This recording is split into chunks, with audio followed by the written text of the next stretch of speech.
Hello everyone. আগন্তুক DLED যি পেট exam Assam police ADRE ধৰি বহুকেইটা এক্সাম আহি আছে। এক্সামসমূহৰ জেনেৰেল নলেজৰ কিছুমান প্ৰশ্ন আপোনালোকৰ মাজলৈ আগবঢ়াব লৈছোঁ। আজি কেইটামান গুৰুত্বপূৰ্ণ MCQ আমি আলোচনা কৰিম। বলকচোন ভিডিঅ'টো আৰম্ভ কৰোঁ। প্ৰথম প্ৰশ্ন, টুকলাই চাহ গৱেষণা কেন্দ্ৰ ক'ত অৱস্থিত? শিৱসাগৰ, যোৰহাট, ডিব্ৰুগড়, বিশ্বনাথ। শুদ্ধ উত্তৰ যোৰহাট। দ্বিতীয় প্ৰশ্ন, পাংগং হ্ৰদ ক'ত অৱস্থিত? হিমাচল প্ৰদেশ, ছিকিম, লাডাখ, মেঘালয়। শুদ্ধ উত্তৰ লাডাখ। তৃতীয় প্ৰশ্ন, অঘৰী আত্মাৰ কাহিনী উপন্যাসৰ লেখক কোন? সৈয়দ আব্দুল মালিক, আনন্দৰাম বৰুৱা, হেম বৰুৱা, নৱকান্ত বৰুৱা। শুদ্ধ উত্তৰ সৈয়দ আব্দুল মালিক।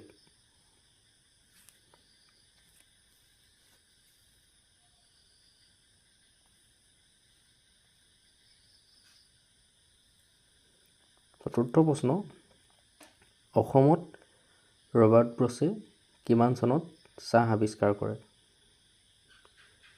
1615, 1823, 1835, 1840। শুদ্ধ উত্তৰ 1823 চনত।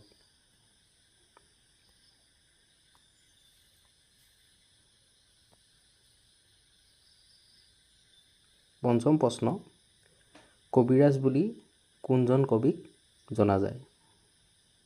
অম্বিকাগিৰি ৰায়চৌধুৰী, চন্দ্ৰকুমাৰ আগৰৱালা, নীলমণি ফুকন, নৱকান্ত বৰুৱা। শুদ্ধ উত্তৰ অম্বিকাগিৰি ৰায়চৌধুৰী।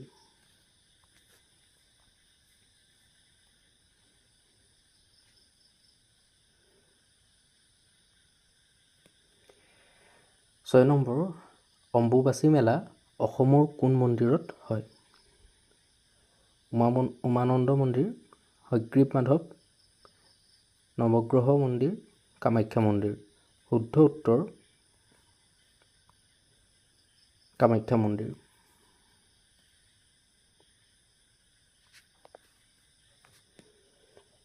7 নম্বৰ প্ৰশ্ন, মিৰি জীয়ৰী কোনে লিখিছিল? ৰজনীকান্ত বৰদলৈ, চন্দ্ৰকুমাৰ আগৰৱালা, হেমচন্দ্ৰ গোস্বামী, মহিম বৰা। শুদ্ধ উত্তৰ ৰজনীকান্ত বৰদলৈ।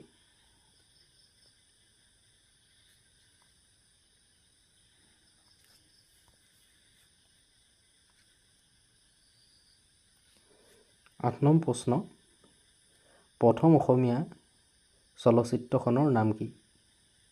ক ভাইটি, জয়মতী, চিৰাজ, এটাও নহয়।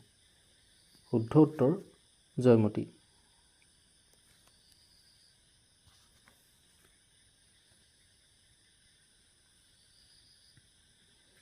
9 নং প্ৰশ্ন, প্ৰথম অসমীয়া আধুনিক নাটক কি?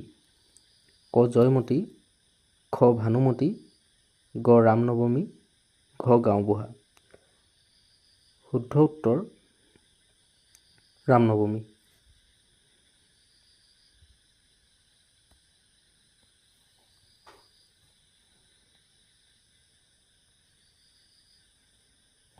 10 নং প্ৰশ্ন, নৱগ্ৰহ মন্দিৰ কোন পাহাৰত অৱস্থিত? ক নীলাচল, খ চিত্ৰাচল, গ সন্ধ্যাচল, ঘ এটাও নহয়। শুদ্ধ উত্তৰ চিত্ৰাচল।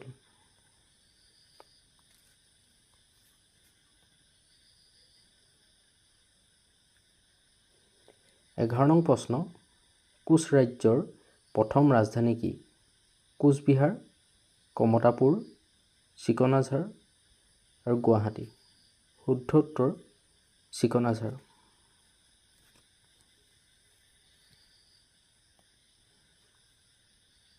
12 নং প্ৰশ্ন, জোনবিল মেলা কোন জিলাত অনুষ্ঠিত হয়? শুদ্ধ উত্তৰ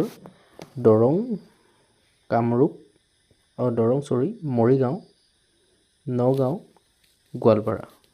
শুদ্ধ উত্তৰ মৰিগাঁও।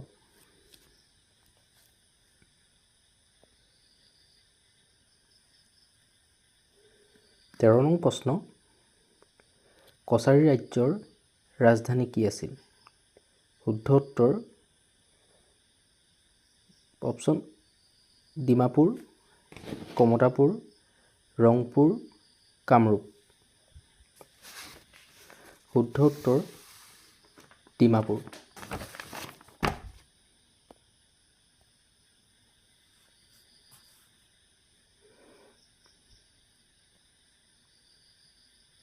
14 নং প্ৰশ্ন, খেৰাই পূজা কোন জনগোষ্ঠীয়ে পালন কৰে? ক ডিমাছা, খ বড়ো, গ মিচিং, ঘ তিৱা। শুদ্ধ উত্তৰ বড়ো।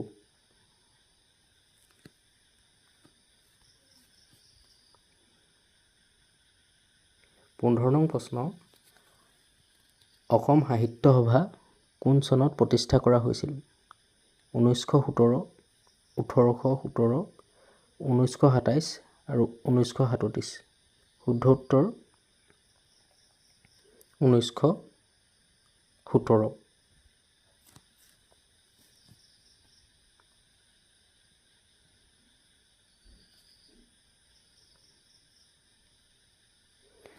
16 নং প্ৰশ্ন, বীৰঙ্গনা সতিসাধিনী কোন বংশৰ? বড়ো, কছাৰী, আহোম, চুতীয়া। শুদ্ধ উত্তৰ চুতীয়া।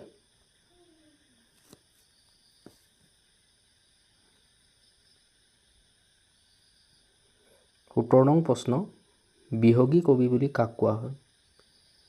ৰঘুনাথ চৌধাৰী, ক মহিম বৰা, গ গণেশ গগৈ, হেম বৰুৱা। শুদ্ধ উত্তৰ ৰঘুনাথ চৌধাৰী।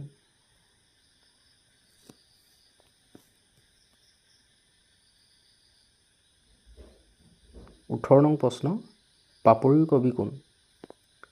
ক নিৰ্মলপ্ৰভা বৰদলৈ, খ গণেশ গগৈ, গ নৱকান্ত বৰুৱা, ঘ ৰঘুনাথ চৌধাৰী। শুদ্ধ উত্তৰ গণেশ গগৈ।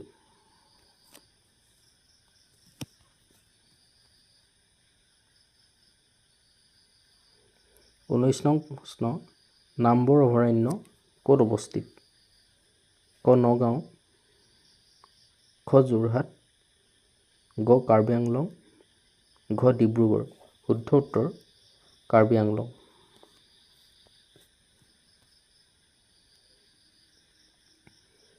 20 নং প্ৰশ্ন, হোমেন বৰগোহাঞিৰ আত্মজীৱনীখনৰ নাম কি?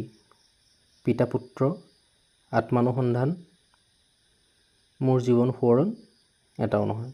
শুদ্ধ উত্তৰ আত্মানুসন্ধান।